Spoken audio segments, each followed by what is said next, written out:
Hey, this video is on this Utilitec solar powered motion sensing lights. So it's actually pretty small. There's the size of my hand.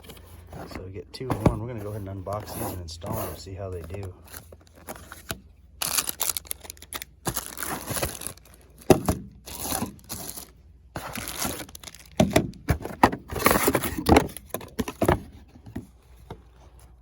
Okay, there's the solar panel up there, motion detector, and here's the lights there. Alright, it says the batteries come pre-installed. Okay, so that's true. That's good.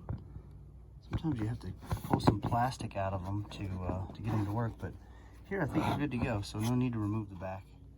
Oh, that's nice. So all I did there was just click it to the on, off in the back there. There's the on. Sweet. Should be able just to go hang these babies up. Let's try this one.